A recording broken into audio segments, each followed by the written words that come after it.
Eu queria que você abrisse comigo a palavra do Senhor. Eu vou compartilhar uma palavra com você. Quem aqui já recebeu uma herança? O pai deixou, a mãe deixou. Ô, sortudo. Eu queria ter um pai assim.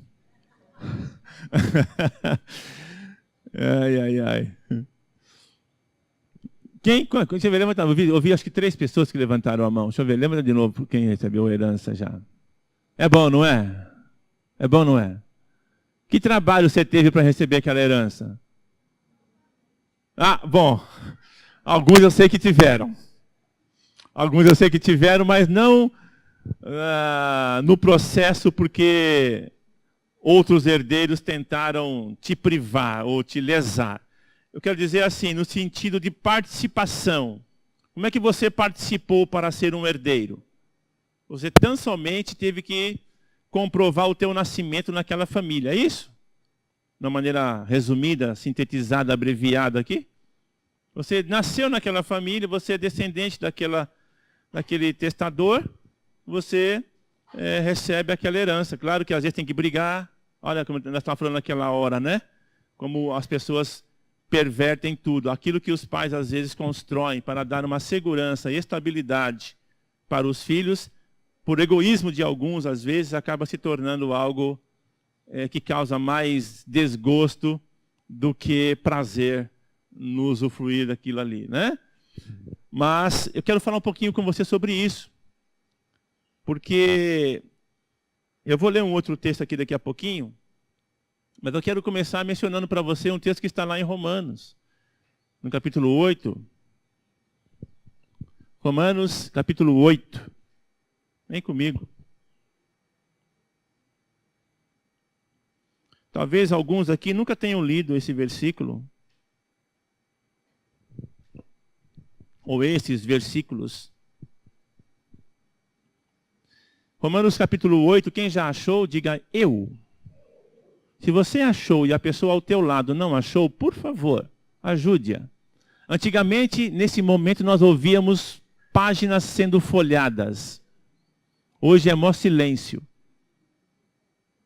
Nós vamos combinar aqui um dia, eu não quero impor nada, aqui nós não impomos nada para ninguém. Quem guia a sua vida é o Espírito Santo, amém? Aqui é o Espírito Santo que vai dizer para você.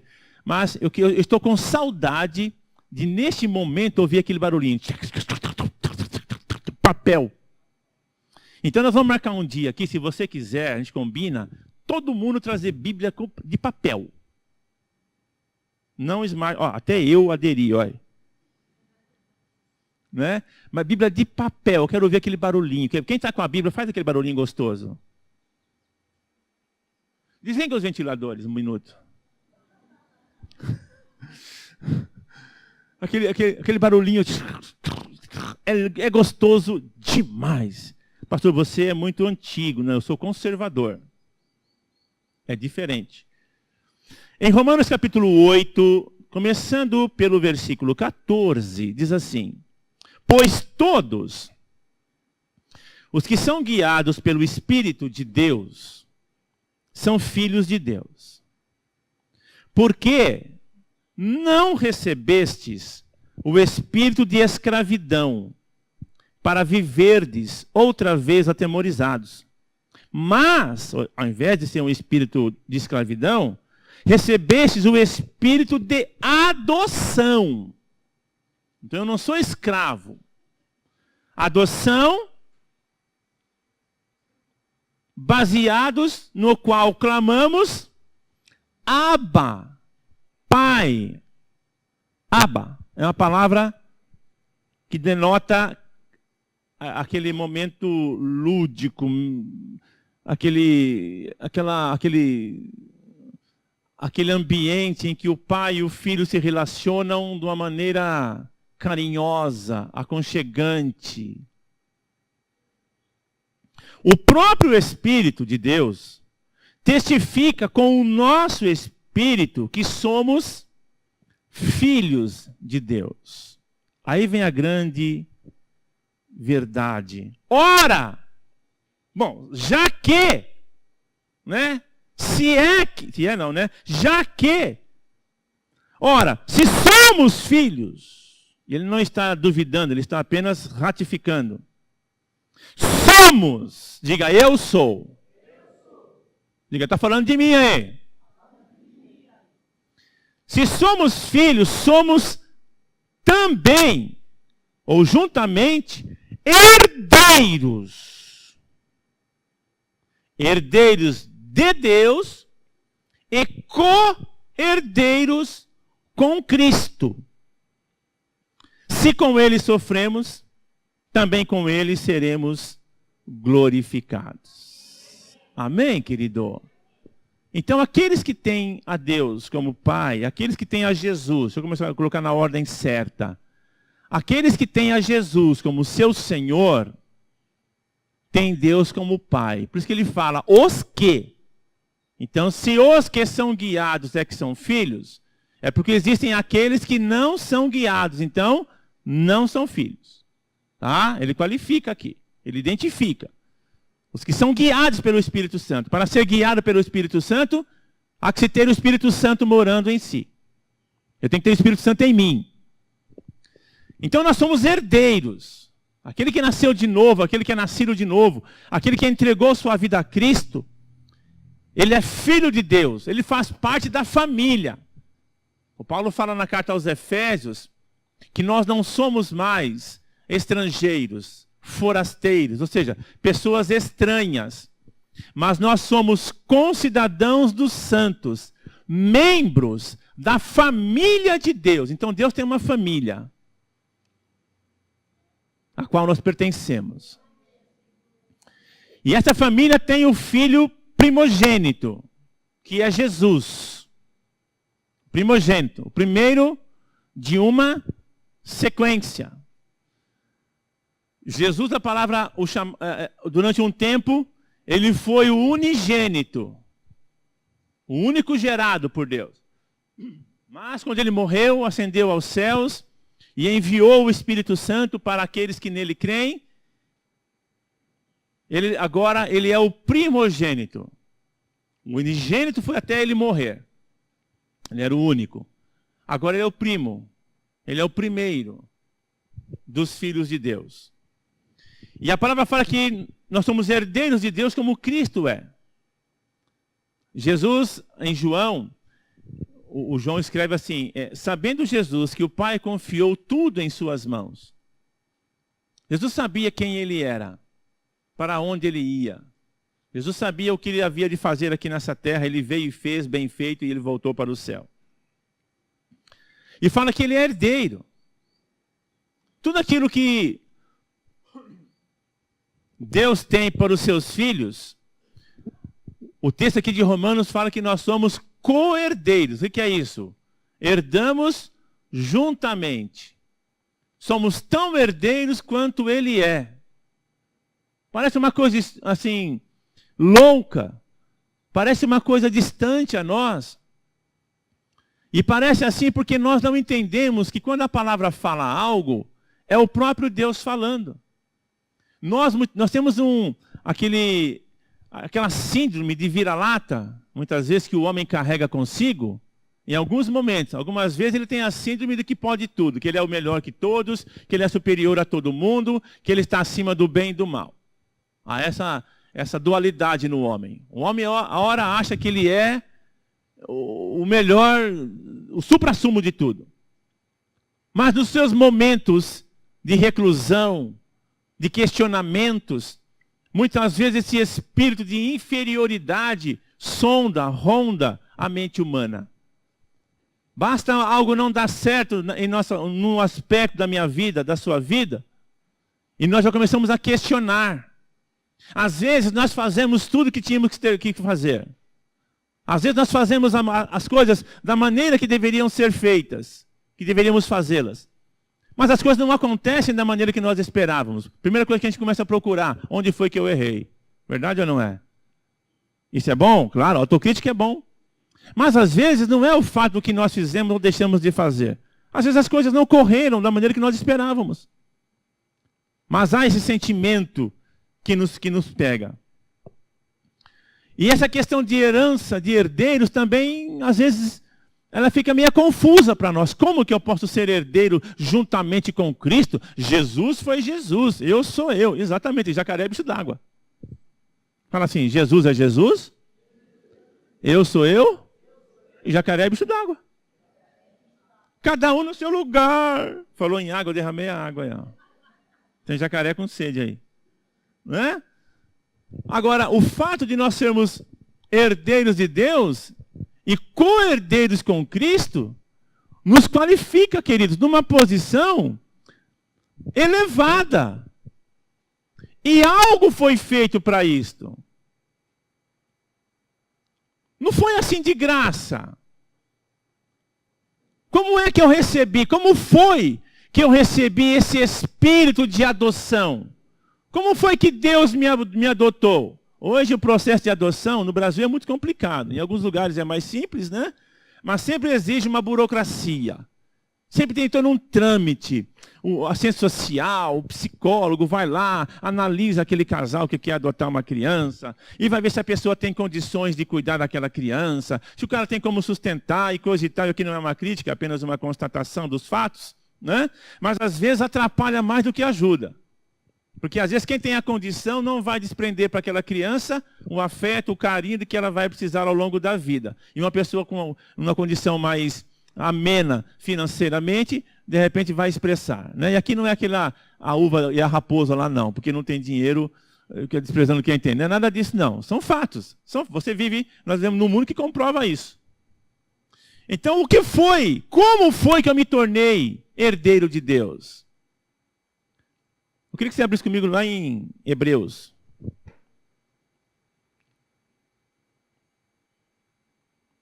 Uma vez, enquanto você abre em Hebreus, capítulo 9.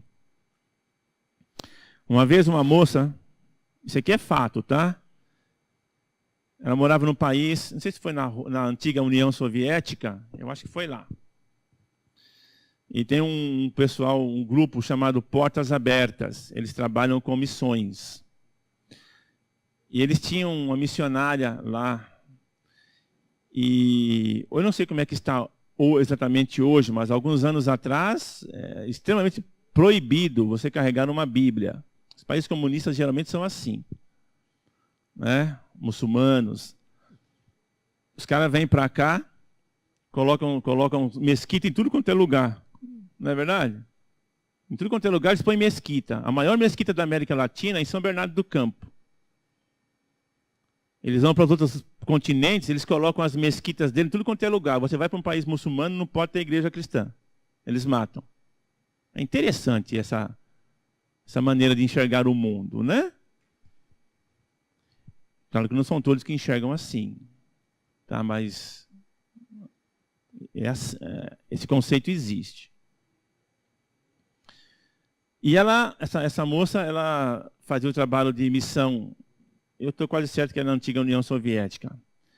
E tinha um lugar que eles passavam, em certo horário da noite, tinha aquele horário de silêncio, como é que chama? De recolher, né? E ela ia à noite, eles faziam reuniões numa casa, alguns cristãos, para lerem a Bíblia. E num dos dias o guarda a parou. E diz a palavra, pelo menos a Bíblia diz assim, que crente não mente. E o guarda a parou e perguntou para ela, onde é que você vai? Ela falou, e agora? Eu vou falar, se eu falar onde eu vou, eu morro. Assim, de uma maneira clara, assim, eu vou morrer. Ela falou, ela orou ali e veio a ela. Ela falou, sabe, moça, o meu irmão mais velho morreu. E ele escreveu, né? Ele deixou um testamento para nós. E a nossa família está se reunindo hoje para lermos o testamento e sabermos o que pertence a cada um. Ela mentiu? Ela falou a mais pura verdade. Porque eles estavam reunidos para lerem a Bíblia. O Novo Testamento. que no dia que Jesus, um dia anterior à morte de Jesus, né, a noite anterior, e isso nós estamos lembrando aqui hoje, ele pega o cálice, que não era um cálice de vidro, devia ser de madeira, um cálice.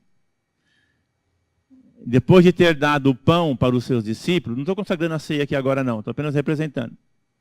Depois que ele partiu o pão e deu para os seus discípulos comerem, ele pegou o cálice, está escrito isso em Mateus, ele fala assim, este é o cálice da nova e eterna aliança. É o que mais aparece traduzido, mas também pode ser do novo concerto, do Novo Testamento. Se você pegar uma Bíblia, você vai ver que tem o Velho Testamento e o Novo Testamento. E ele diz assim, este é o cálice da nova e eterna aliança, ou do Novo Testamento, que é firmado, que é dado a ele a veracidade pelo meu sangue. Como é que chama quando vai no cartório para que o documento tenha valor? É averbação? Me ajuda? Como é que fala para poder... Como é que é, Rubão? Averbação? Obrigado. Então, o que está averbando, tá certo? É isso? Estou falando certo? É o meu sangue. É o meu sangue que vai dar valor a este Novo Testamento. E do que Jesus estava falando? Ele, quando veio, querido, Deus se relaciona com o homem desde o início através de alianças que ele veio fazendo com o homem. Deus fez, ao longo da história, 7 alianças com o homem. A começar no Éden. Deus fez uma aliança com Adão. Quem fez a escola bíblica viu isso aqui.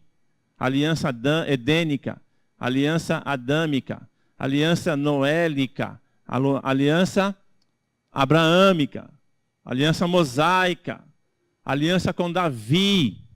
Deus veio fazendo alianças com o homem. E cada aliança, a palavra aliança tem a ideia de testamento, ou de um concerto, de um contrato, onde existem os direitos e as obrigações. Agora, quando Jesus veio, e ele está dizendo isto, que nós reproduzimos aqui, ele fala, esta aqui é a nova e eterna, ou seja, não será feita outra aliança. Esta aliança não haverá uma outra que a revogue. Nem a lei foi anulada, Jesus fala. Ele fala, eu não vim anular a lei. A lei era uma aliança de Deus com a nação de Israel, com os judeus. Ele fala, eu vim cumprir esta aliança, só que agora eu vou estabelecer outra. Isso aqui foi profetizado por Jeremias. Jeremias fala, haverá um tempo em que farei uma aliança. E eu não vou escrever mais em tábuas de pedra.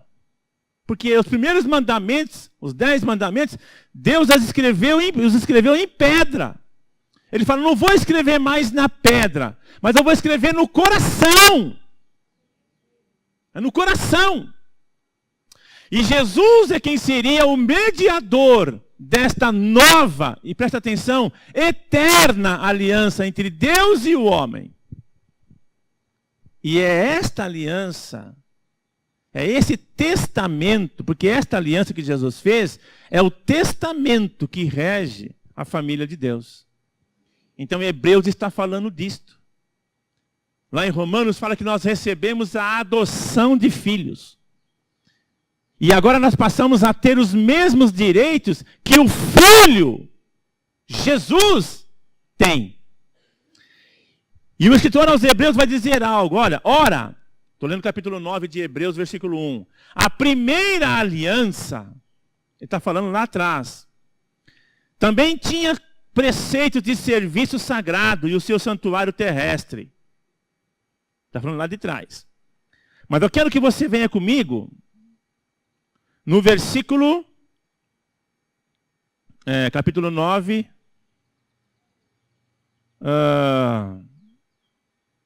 Espera um pouquinho.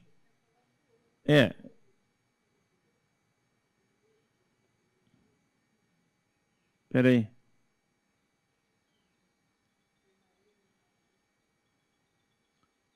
Só um minutinho. Deixa eu achar aqui, que eu não quero ficar lendo muito.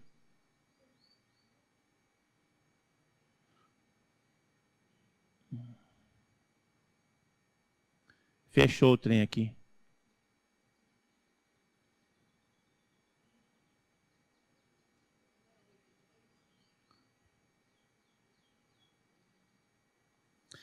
Hebreus 9, é o versículo 16 e 17. Eu quero dar uma puladinha aqui.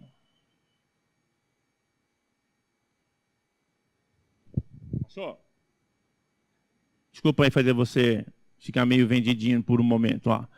Porque onde há testamento, o que é necessário? Onde há testamento, é necessário que intervenha, que ocorra, que aconteça a morte de quem? Pois um testamento, todos nós sabemos isso aqui, testamento é a voz do morto. Quando você está lendo um testamento, quando o advogado da família, ou contratado, está lendo aquele testamento, é como se o morto estivesse falando naquela hora. Então tenha isso em mente, o testamento é a voz do morto. Pois um testamento só é confirmado no caso de mortos, visto que de maneira alguma tem força, tem valor de lei, enquanto vive o testador. Enquanto o cara está vivo, meu... Tem gente que... O filho pródigo, lembra o filho pródigo? Ele exigiu que o pai dividisse a herança. Tem gente que é assim, cara. Aqui no nosso meio não tem ninguém assim. Graças a Deus. Esperando o pai morrer para poder pegar as coisas. Tem ninguém aqui assim não, né? Não precisa nem perguntar, pastor. Jesus, Maria, José e o burrinho. Deus me livre. Mas tem por aí, querido. Pessoas que não vê a hora dos pais morrerem para fazer a partilha. O cara nem acabou de esfriar no caixão, já estão discutindo o que vai fazer. Né? Verdade. Aquela Xoxof lá. Como que é o nome dela? Xoxof lá. Eu não sei, ela tem uma situação interessante. Ela sai no dia dos pais.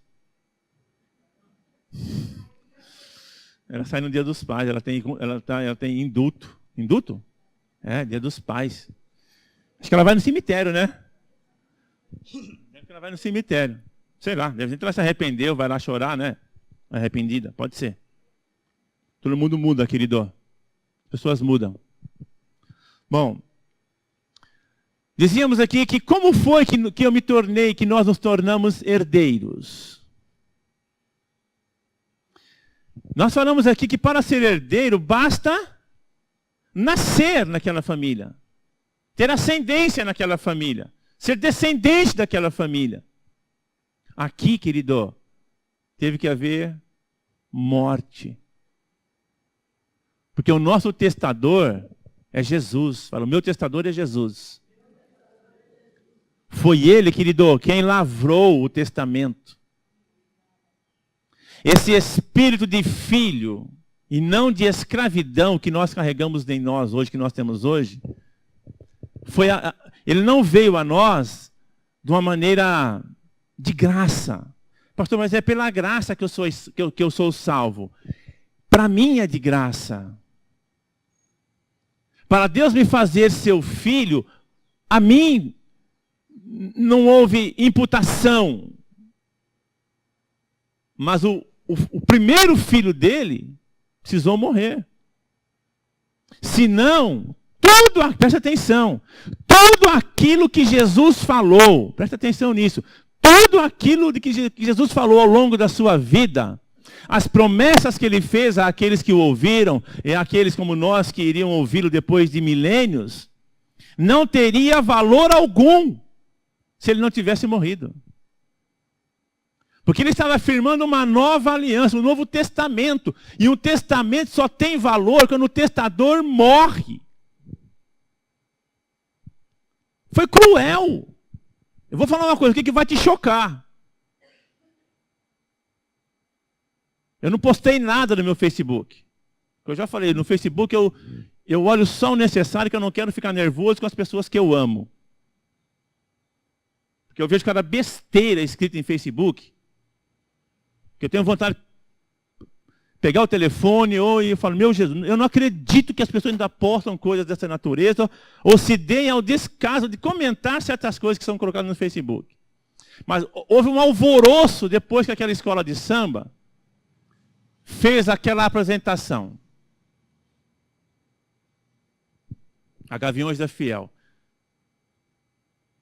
Teve um pastor que postou que vai deixar de ser corintiano.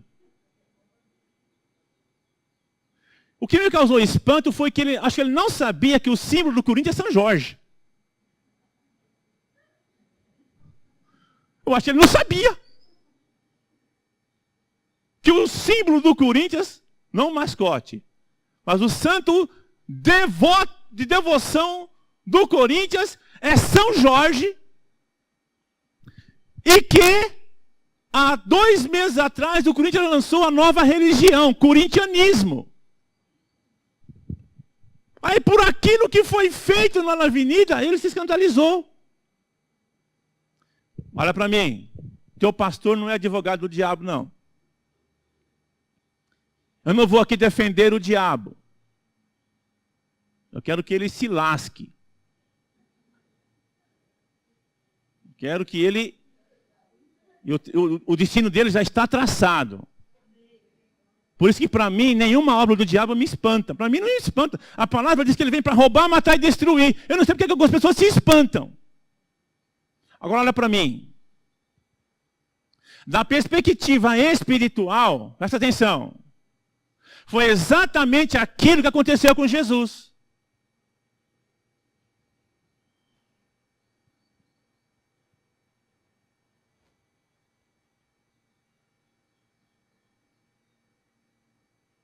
Ele levou no seu corpo os nossos pecados. Ele foi humilhado. Ele foi escarnecido.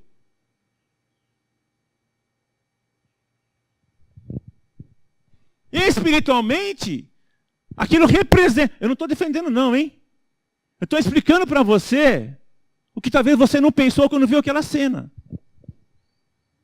Agora o que me choca, e eu vou falar agora para você, é o que Paulo fala. O Paulo diz assim, o nome de Deus é blasfemado entre os gentios por causa de vocês, igreja. E as pessoas se chocam com aquilo que o mundo faz. O que você esperava ou espera ainda que o mundo faça em relação ao nome de Jesus? O que você espera que eles façam? O salmista disse assim, ó, se fosse o meu inimigo que tivesse se levantado contra mim, eu até entenderia. Mas é aquele que come comigo no prato, que levanta contra mim o seu calcanhar. Olha como anda a imoralidade na igreja. Olha como anda o nível de divórcio na igreja. Olha como anda o nível de ódio entre os irmãos na igreja. E as pessoas se escandalizam, porque pessoas que não estão nem aí com as coisas de Deus, fazem aquela cena.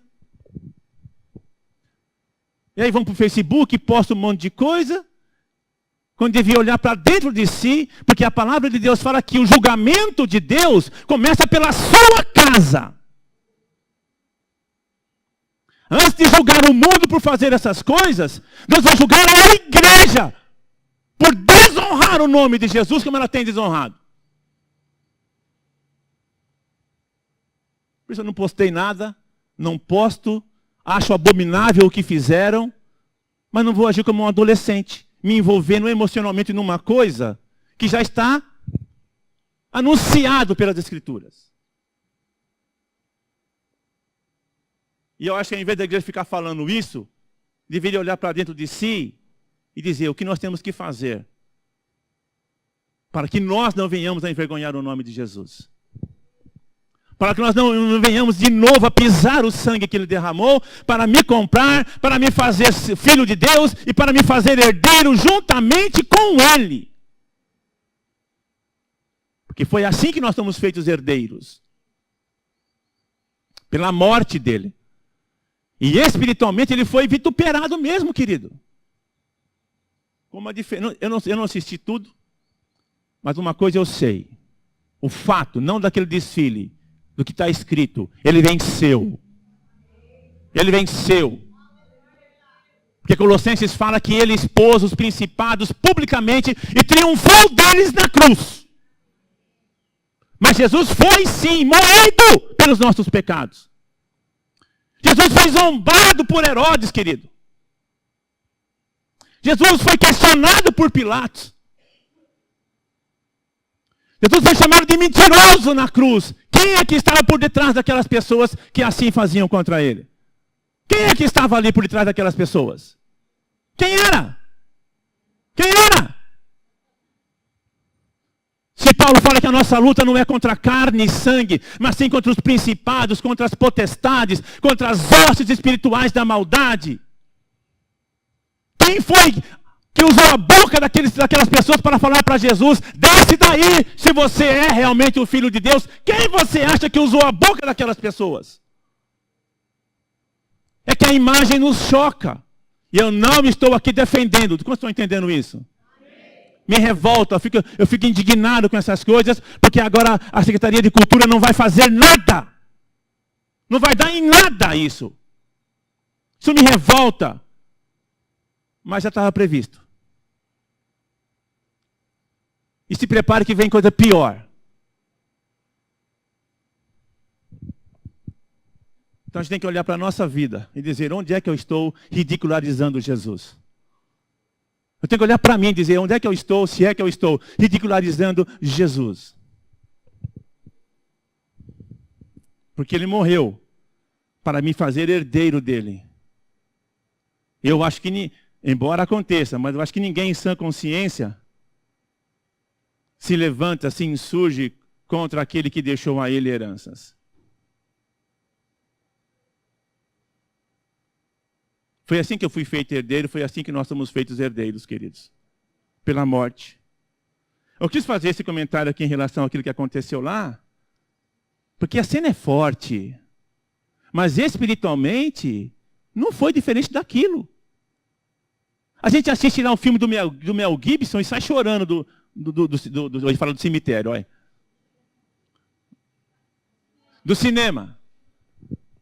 Quando o Mel Gibson fez aquele filme Paixão de Cristo, a crentanhada foi assistir. Meu Deus. Mas depois também, nós fomos ver aquele filme Os 10 Mandamentos, nós ganhamos os convites. Quem foi? Eu avisei, não avisei? Falei, gente, não é para fazer culto lá não. Que as pessoas vão lá, teve aquele filme Quarto de Guerra. Meu, o cara vai assistir e fica lá no meio do filme. Oh, glória! Meu irmão, se eu sou um cara que comprei o ingresso, eu falo, cala a boca! Você não está na igreja. Está no cinema. O cara está lá, o cara comprou o ingresso, é ou não é?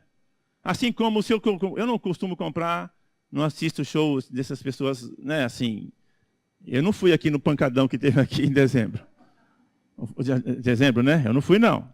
Tá? Se tiver qualquer coisa aí em mim, é fake. Querido, oh meu Deus, o que eu ia falar aqui? O que eu falei? Mas se eu comprar um ingresso e esses caras que vão fazer esse show começar a falar de política lá, se eu puder, eu peço meu ingresso de volta, porque eu fui lá para ver ele cantar. Não é para fazer sua apologia, não é para falar contra o governo, eu fui lá para ouvi-lo cantar. Eu comprei um ingresso para um artista. Eu quero ouvi-lo cantar, tocar, eu não quero saber da ideologia dele. Eu acho que crente tem que respeitar isso também. Você vai num ambiente, você vai lá para assistir um negócio, você vai assistir, você vai num teatro, pode ser aquela sapa, mas o Espírito Santo, pastor, o Espírito Santo não dá, pastor. Tem que dar um glória, tem que dar um glória, tem que dar um glória. Tem que dar um glória, tem que dar um xandai ali, tem que dar, pastor. A Bíblia diz que o espírito do profeta está sujeito ao profeta. Então aquilo ali, querido, é repugnante. É um desrespeito à nossa crença, porque né, a Constituição nos garante, preserva que a gente não pode expor aquilo que as pessoas creem, e nós também temos os nossos direitos preservados. Mas pelo amor de Deus, não deixe de ser corintiano, não. É brincadeira, né? Aqui é brincadeira. Aqui é para quebrar o gelo. Tá? Até porque se você era até agora com São Jorge como padroeiro, velho. Tá? Eu sei que choca, eu também fiquei... Choca.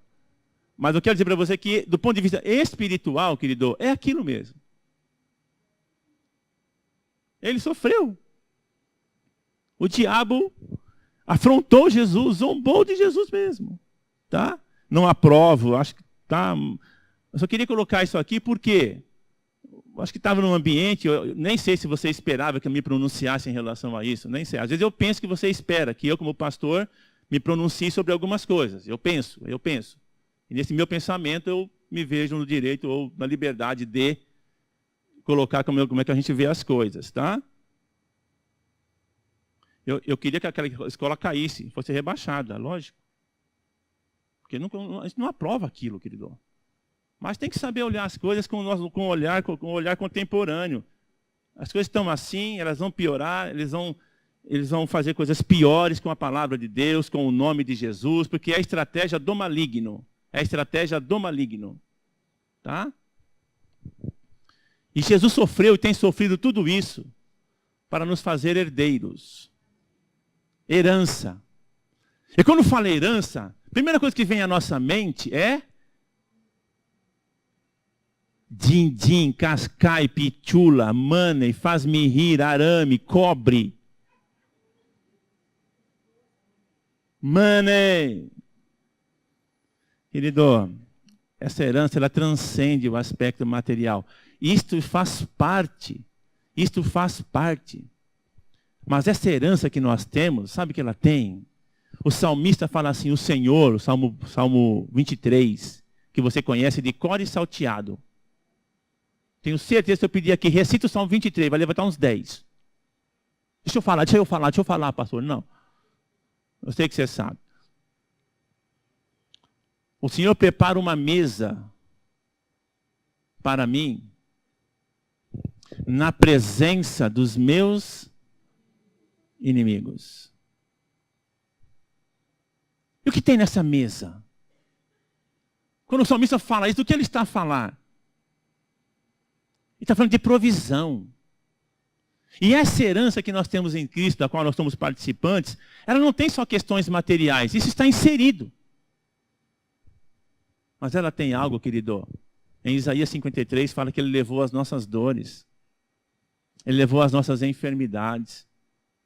O castigo que traz a paz para nós hoje estava sobre ele. E pelas chagas dele, você lembra do filme Mel Gibson? Ali o cara passa perto daquilo que foi. Aqueles chicotes com um pedaço de metal na ponta. E quando batia, que puxava, desfolava. Aquilo ali, imagina com uma cruz nas costas, um suor. Jesus foi judiado mesmo, querido. A Bíblia fala que nós olhamos, o Isaías fala assim, nós olhamos para ele, e ele era como aquele de quem os homens desviavam o rosto. Não víamos beleza alguma. Pastor Darcy, está metida a gente. Está metida. Ganhou aquela cirurgia aqui na pálpebra. Foi eu que paguei não, viu? Tem dinheiro para isso não. Até se fosse eu daria. Se bem que ela não precisa. Beleza, hein, filha? Show de bola, né? Não foi questão de estética. A médica que operou da catarata sugeriu que ela fizesse. Tem um nome, eu esqueci. Cortou aqui. Né? E ela operou aqui, ficou assim. De lá para cá, tá...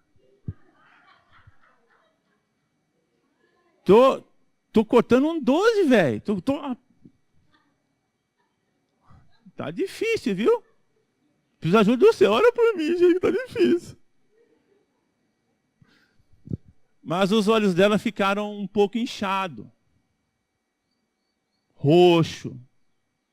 Porque essa região aqui é muito sensível, né? Qualquer coisinha que bate aqui, cabeça, sabe?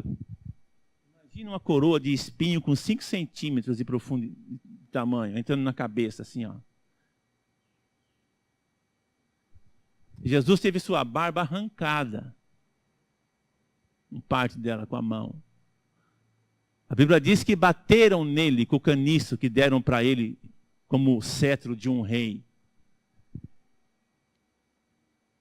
Foi isso que ele sofreu, querido. E mais do que isso, quem aqui, eu imagino que ainda tem, hein? Pelo amor de Deus. Quando faz uma coisa errada, tem aquela angústia dentro de si. Aquele peso do erro. Quem tem? Meu Deus do céu, levanta a mão aí, gente. Eu vou pregar outra palavra aqui. Vou pregar outra mensagem aqui. O pecado do mundo inteiro veio sobre Jesus. Do mundo inteiro. Tem coisas erradas. Eu acho que umas 2 que eu não fiz ainda. Deve ter umas 2 coisas erradas que eu não fiz. Jesus sofreu o peso delas porque outros fizeram. Tem coisas erradas que você não fez, mas que eu fiz. Jesus levou o peso delas. E uma consciência, querido, um estado de espírito, um sentimento espiritual de pecado, ele é terrível. Porque o pecado traz medo, traz angústia, traz opressão. E Jesus sofreu isso na cruz. Para nos fazer herdeiros. Herdeiros. Então, não é justo nós, primeiro, não valorizarmos o que ele fez por nós. E juntamente com isto, não usufruirmos. Porque ele terá morrido em vão. Você pensou, o pai... Eu sei que é muito distante isso, hein, pelo amor de Deus. Mas o pai trabalhar a vida inteira acumulando coisa para os filhos e deixa aquela... O cara vai lá... Quer saber? Eu não estou nem aí com isso aí. Não foi eu que fiz. Se ele fez, fez porque quis fazer. Como é que você se sentiria como pai? Caramba, meu. Me privei, noite sem dormir, verdade ou não é? Trabalhando, me empenhando para o cidadão desfazer-se disso assim, sem dar o menor valor. Eu penso que herança deve ser o bem mais valorizado que alguém possa, aquela pessoa possa, a nível material, devotar um valor, porque não foi ela que construiu. Não foi ela que fez. Aquilo que eu construo, se eu derrubar, se eu usar de maneira indevida, se eu ser um libertino, né? Porque libertino é isso, né? Gastar as coisas sem dar a elas o valor real. Tudo bem, mas eu pegar algo que alguém construiu e não usar da maneira adequada é muito triste. Então o Senhor espera que nós saibamos usar aquilo que Ele construiu para nós. Porque Ele fala assim, ó, o testamento só tem valor quando morre o testador. Jesus morreu, querido, aos 33 anos de idade, aproximadamente.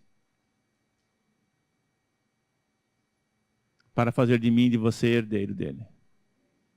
Tudo que ele fez, tudo que ele ensinou, se ele não tivesse morrido, não teria eficácia na minha vida. Seria apenas informações, seria apenas conceito. Mas nós temos uma herança em Cristo hoje. Nessa herança, o que você tem? Tem o lado material? Tem. Mas tem o lado emocional. Tem o lado físico. A cura do nosso corpo. Um coração em paz. Uma mente sem condenação. Um amor que foi derramado no meu coração. Olha aqui para mim. Você tem amor como herança. Meu Deus do céu. Tem amor. Você tem paz como herança. Você tem paz. É herança. É herança. Use essa paz nessas horas de aflições, nessas horas de angústia. Vá lá, saque essa paz que você tem lá como herança. Porque Jesus já deu para mim e para você esta herança. Alegria está nesta herança. Alegria faz parte desta herança. Então não precisamos viver angustiados, tristes. Eu tenho uma herança. A herança, ela já está construída. A herança, ela já traz um benefício. Você não, é só assinar o papel. E você já assinou quando você disse, Senhor Jesus, eu te estabeleço como meu Senhor. Naquele instante, mais um herdeiro. Porque essa família é grande, hein? Essa família é grande, hein? Aí não tem aqueles, pode ficar de pé que eu estou encerrando. Nas famílias não tem aqueles que não fazem nada e depois fica falando aqueles que fazem? Tem ou não tem? Pelo menos grande parte de famílias tem isso. Eu sei. O cara não faz, não usa, o outro usa. Onde é que ele arruma dinheiro para isso? Está vendo? Olha lá. Ele está usando aquilo que é dele. E Jesus quer que você use a herança que ele propiciou para você. Para mim, há uma herança. Para quê?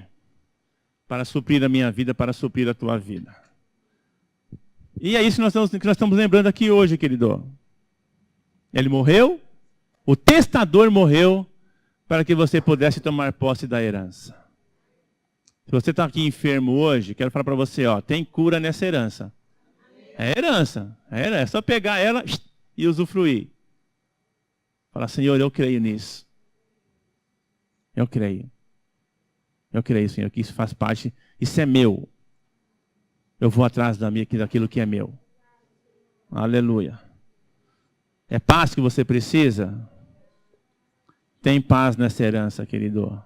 Tem paz. Você tem direito à paz. Direito à paz. Está sentindo sozinho? Aquele sentimento de solidão, de abandono. Há consolo para você. Há conforto para mim. Há consolo para nós nesta herança. Vamos lançar mão. Amém? Alô? Pai, em nome de Jesus, nós consagramos este pão, declarando ele, representando aqui o corpo do teu filho, que foi esmagado, foi dilacerado em nosso lugar naquela cruz. Toda a angústia, toda a opressão dos pecados do mundo, essas coisas vieram sobre o teu filho naquela cruz, a ponto do Senhor desviar o rosto, porque o Senhor não pôde contemplar tanto pecado.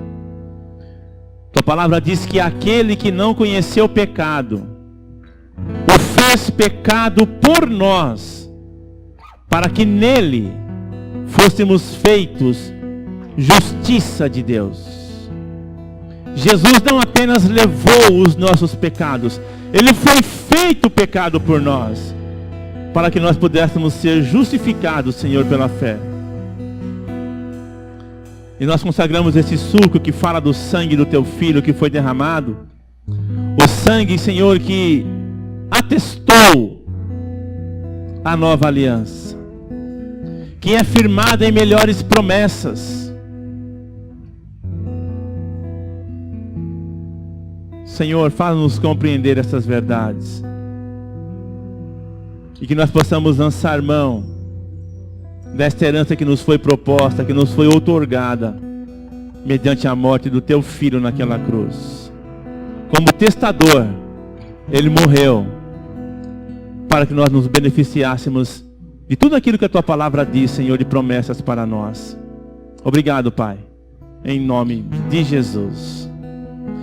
Você vai receber o pão e o cálice, amado. Espere até que todos recebam, para que possamos comer todos juntos. Tá? Se você já entregou a sua vida a Jesus, verbalmente declarando Ele como Senhor e Salvador da sua vida, você pega do pão, beba do cálice. Se você tem algo aí na sua vida que você sabe que não está agradando o coração de Deus, fala com o Pai agora. Ajuste, conserte isso. E depois coma e beba. E nós vamos comer e beber todos juntos. Aleluia. Louvemos ao Senhor. Louvemos ao Senhor. Adoremos no teu santo monte, nosso amado Pai, teu nome é santo. Louvemos ao Senhor. Louvemos ao Senhor. Adoremos no teu santo monte, nosso amado Pai, teu nome é santo. Louvamos ao Senhor, pois teu nome é santo.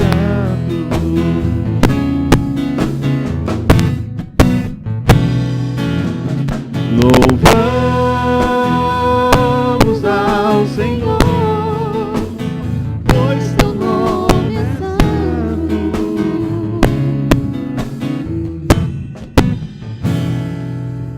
Magnifiquemos ao Senhor, ao Rei que é digno de louvor. Excelso, supremo e muito digno de louvor. Excelso, supremo e muito digno de louvor.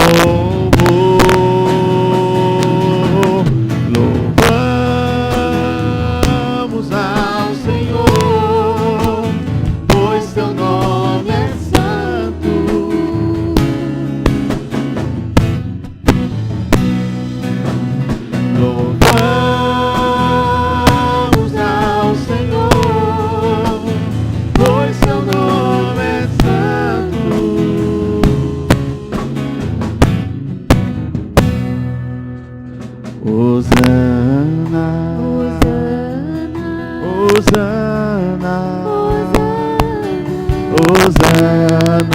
ao nosso Rei. Hosana, Hosana, Hosana ao nosso Rei. Cristo é a nossa vida, o motivo do louvor em nosso novo coração. Pois morreu a nossa morte, pra vivermos sua vida, nos trouxe grande salvação. Hosana, Hosana, Hosana ao nosso Rei. Hosana, Hosana, Hosana ao nosso Rei. Pai, obrigado por teres enviado o teu Filho para morrer por nós, para nos remir da nossa vida pecaminosa, do legado que nos deixaram nossos pais. Obrigado, Senhor, por tão grande salvação e perdão. Que nós possamos viver, ó Deus, de uma maneira que agrade o Teu coração. Que possamos viver os dias que nos restam nesse mundo, que já está condenado, de maneira digna do Evangelho com o qual nós somos, da vocação que nós somos chamados. Dá-nos a consciência de que somos Teus filhos, de que não somos forasteiros, não somos estrangeiros, não somos pessoas desconhecidas do Senhor, mas somos conhecidos Teus. Como nós cantamos no início, o Senhor conhece aqueles que são Seus. E que nós possamos te conhecer cada vez mais, crescermos cada vez mais na intimidade do Senhor, no Teu segredo, e o Teu segredo é para aqueles que Te temem. Ajuda-nos, Senhor, a aperfeiçoar a nossa santificação no temor do Senhor. E que os nossos atos, palavras, sentimentos e pensamentos glorifiquem o Teu nome, redundem em louvor ao Teu nome, por aqueles que conosco convivem. E que nós como igreja, Senhor, possamos expressar o Teu amor, a Tua graça a este mundo. Prepara a Tua igreja, prepara os Teus filhos, prepara-nos para vivermos nesses dias. Porque o Senhor falou na Tua palavra que os últimos dias seriam tempos difíceis, onde os homens seriam homens caluniadores, zombadores, escarnecedores, mais amantes dos prazeres do que amantes de Deus, do que amigos de Deus. Irreconciliáveis, infiéis nos contratos, desobedientes a pais e a mães, sem afeto natural. Senhor, que nós saibamos viver em meio a essas coisas, sem nos deixar contaminar por elas. Jesus, Tu disseste um dia, de tudo que se deve guardar, guarda o teu coração, porque dele procede as saídas da vida. Ensina-nos, Senhor, a guardarmos os nossos corações no Senhor. Ensina-nos, Senhor, o lugar onde devemos estar, para que o nosso coração fique preservado das coisas deste mundo. E ao comer deste pão e beber desse suco, nós o fazemos da consciência, com consciência da responsabilidade que temos contigo, com a Tua palavra. E ajuda-nos a sermos fiéis a Ti, Senhor.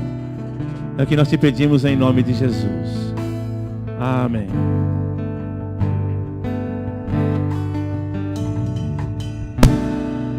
Antes de eu falar, Tu cantava sobre mim. Tu tem sido tão, tão bom pra mim. Antes de eu respirar, sopraste Tua vida em mim. Tu tem sido tão, tão bom pra mim. Oh, impressionante, infinito amor de Deus. Oh, que achas 99 só pra me encontrar.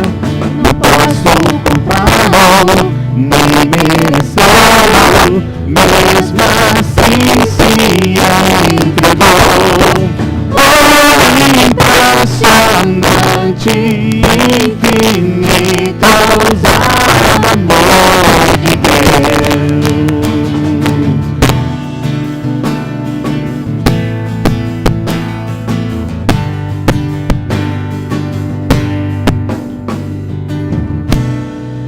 Inimigo foi, mas Teu amor foi por mim. Tu tem sido tão, tão bom pra mim. Não tinha valor, mas tudo pagou por mim. Tu tem sido tão, tão bom pra mim. Oh,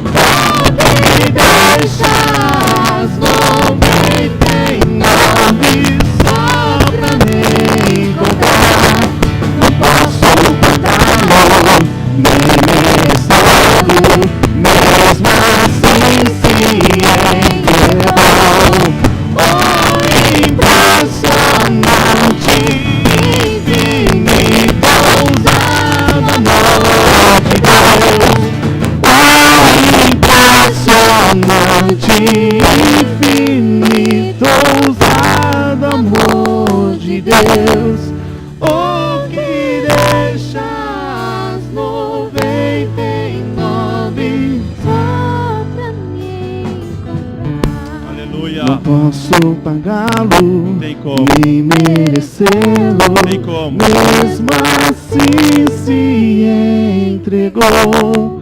Oh, impressionante, infinito, ousado amor de Deus. Aleluia. Você pode aplaudir ao Senhor, querido. Glória a Deus. Obrigado, Senhor, por tão grande amor.